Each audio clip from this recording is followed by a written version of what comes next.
It was July 17th, 2025, just 5 days before the world would lose Ozzy Osbourne, when James Hetfield's phone lit up with a name he hadn't seen in months: Ozzy Osbourne.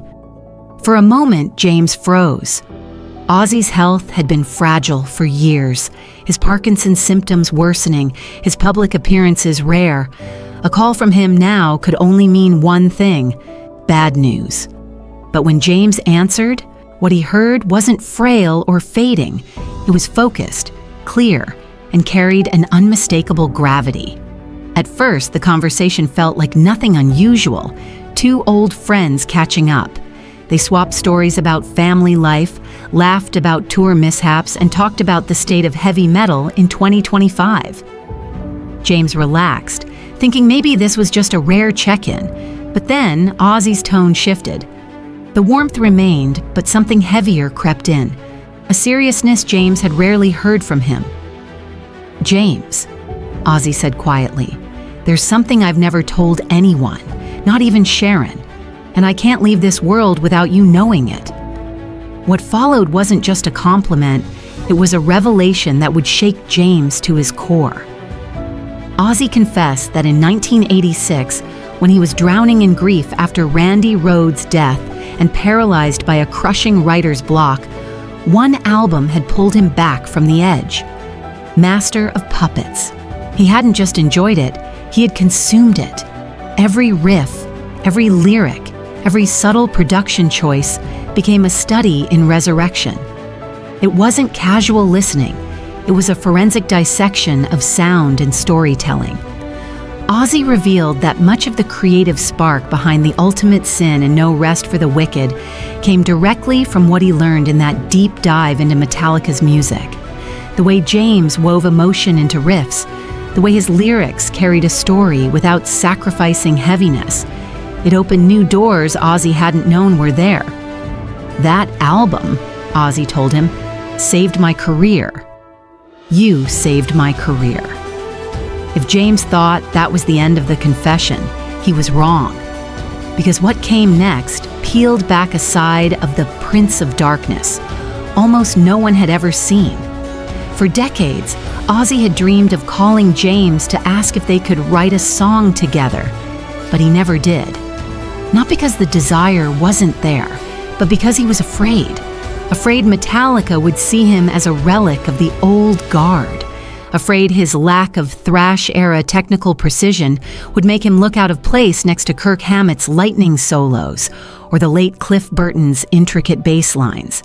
This was the man who helped invent heavy metal, the rebel whose voice defined an era, quietly fearing rejection from a younger band. James sat stunned, struggling to reconcile the image of an untouchable icon with the vulnerable voice speaking to him now. Ozzy pressed on, determined to show James how deep that influence truly ran.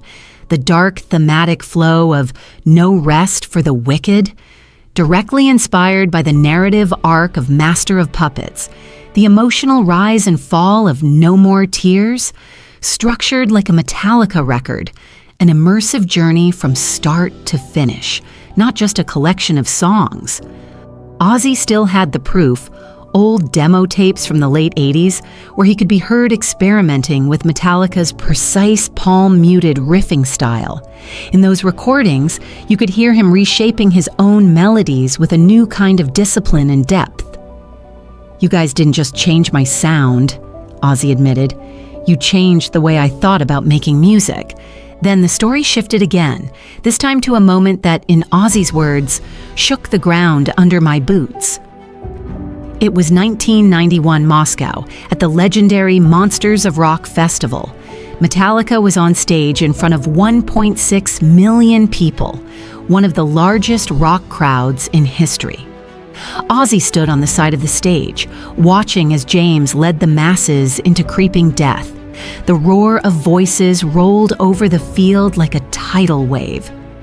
Ozzy described it as a religious experience, a moment that redefined what heavy metal could achieve. He went home with a new vision, not just of what his music could be, but of what it could do. He studied Metallica's pacing, their use of silence to build tension, their ability to make a stadium feel like an intimate room. From that day on, his live shows changed forever. It was this combination of inspiration and unfinished dreams that fueled the next revelation. For months, Ozzy had been quietly assembling pieces for one last audacious project, a final genre-defining statement. It wasn't a tribute album. It wasn't a farewell tour. It was a full-scale collaboration that would unite the greatest voices in metal across generations. And at its heart was a song he wanted to write and perform with James Hetfield. The working title, Masters of Reality, a nod to Black Sabbath's iconic 1971 album and the concept of two masters trading verses about the history, present, and future of the genre they had both shaped. Ozzy had already spoken to Tony Iommi, Rob Halford, Bruce Dickinson, and others. He had lyrics ready for James, crafted to fit Metallica's sound perfectly. "This was going to be my last big swing," Ozzy said, "and I wanted you at the heart of it." It was the kind of day James Hetfield would remember forever. July 17th, 2025. A warm, slow afternoon in California, sunlight spilling through the blinds of his home studio. The familiar scent of polished wood and worn leather hung in the air, guitars lining the walls like loyal sentries, each carrying decades of memories. James was reviewing set lists for Metallica's upcoming tour when his phone lit up. The name on the screen froze him in place, Ozzy Osbourne. They hadn't spoken in months. The Prince of Darkness had been fighting an uphill battle with Parkinson's disease, his appearances rare and his public voice almost silent. Calls from Ozzy weren't casual anymore. They carried weight, often bad news. James' mind raced. Had something happened to Sharon? Was this a farewell call?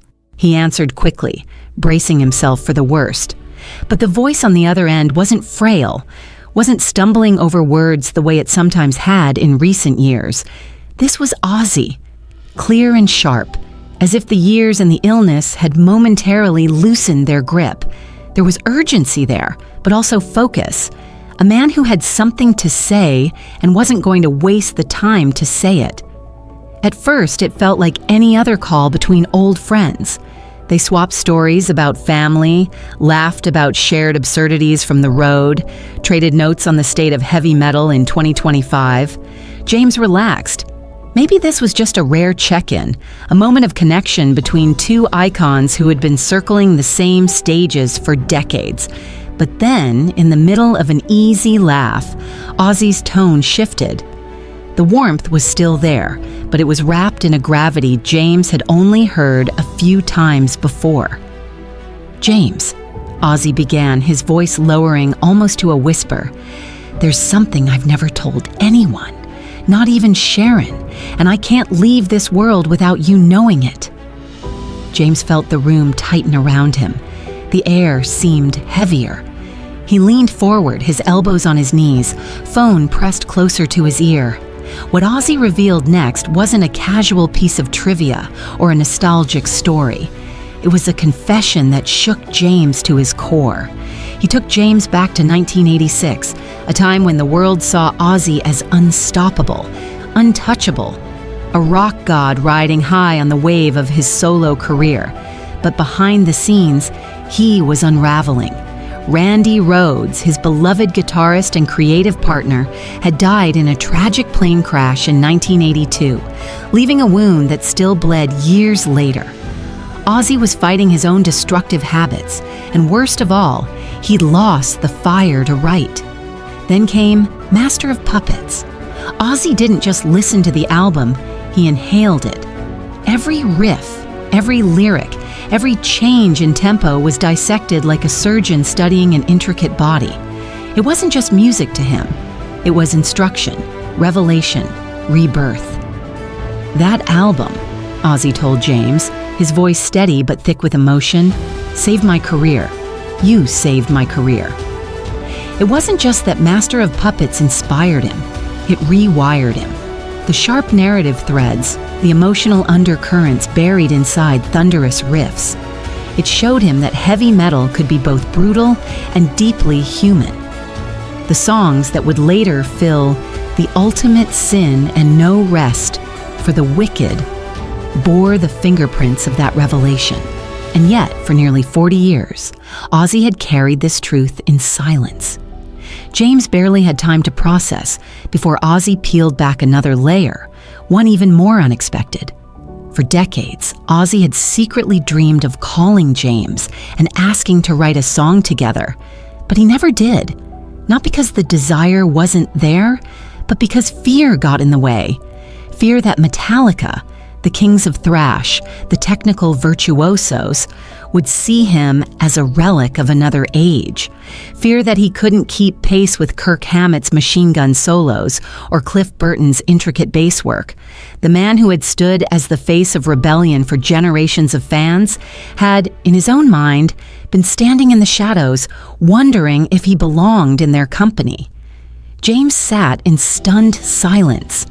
It was almost impossible to reconcile the public Ozzy, the fearless showman, the defiant rule breaker, with the voice on the other end of the line, admitting to self-doubt.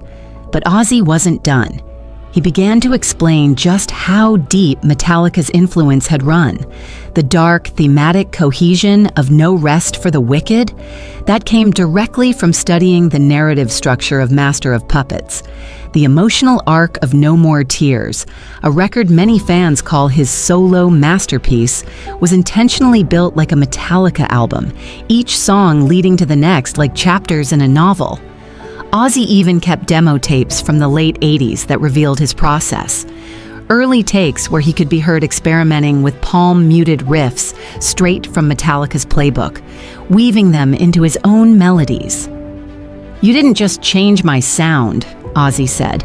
"You changed the way I thought about making music." And then, his voice lit with the energy of a man recalling a spiritual moment, Ozzy described 1991 in Moscow, the Monsters of Rock Festival, one of the largest rock gatherings in history. Over 1.6 million people stretched across a sea of humanity, and in the center of it, Metallica, tearing into creeping death. Ozzy was there, standing at the side of the stage, feeling the ground shake beneath his boots as the voices of more than 1 million fans roared in unison. "It was like a religious experience," he said. That day changed how he saw heavy metal forever, not just as music, but as a force that could dissolve borders, unite strangers, and shake the foundations of entire nations. From that moment on, his live shows were never the same.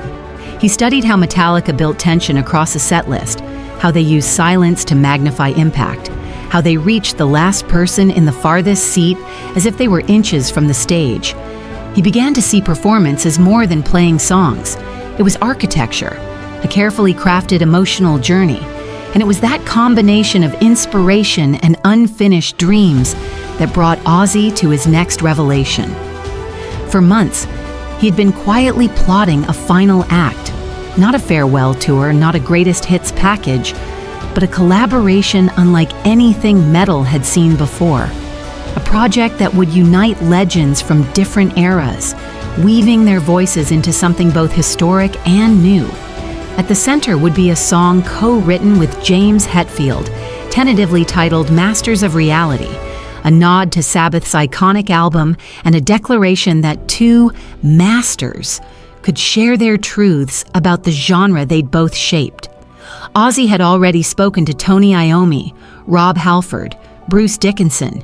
He had lyrics written for James, perfectly tailored to Metallica's style.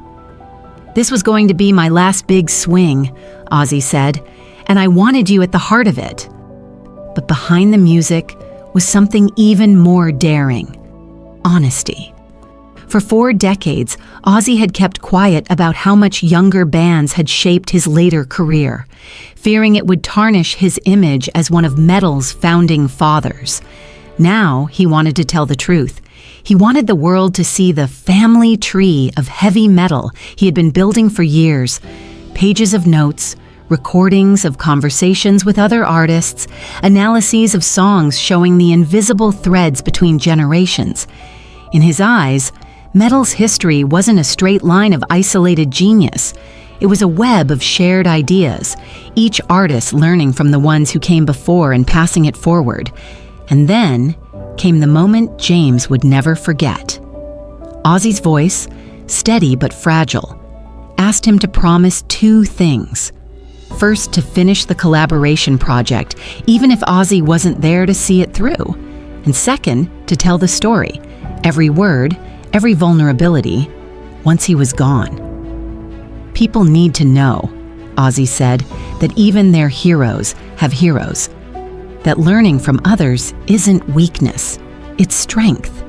That confidence and humility can exist in the same breath. 5 days later, on July 22, 2025, Ozzy Osbourne died of acute myocardial infarction while working on his final composition. James got the news while still replaying their conversation in his mind, the weight of the promise pressing down on him. For weeks, he wrestled with whether to make it public. This was more than a story about music. It was a story about vulnerability, about the invisible threads connecting artists, about the humility of a man who had nothing left to prove. But James knew the answer. Ozzy's final act deserved to be seen. When James finally shared the truth, the shockwaves rippled through the metal world. Tony Iommi came forward, revealing that Ozzy had spoken to him in a similar way. Other legends followed, each with their own stories of private confessions and shared influences. The collaboration project began to take shape, not just as an album, but as a movement. Musicians from every corner of the genre wanted in, eager to contribute to what was no longer just Ozzy's last big swing, but a collective statement about the true nature of heavy metal. There will be an album. There will be a documentary. There will be a book revealing the tangled, beautiful web of influence that built the genre. And when it's done, it will be more than just a tribute. It will be the fulfillment of a dying wish. James Hetfield will have kept his promise, and the Prince of Darkness will have left behind not just his music, but his truth.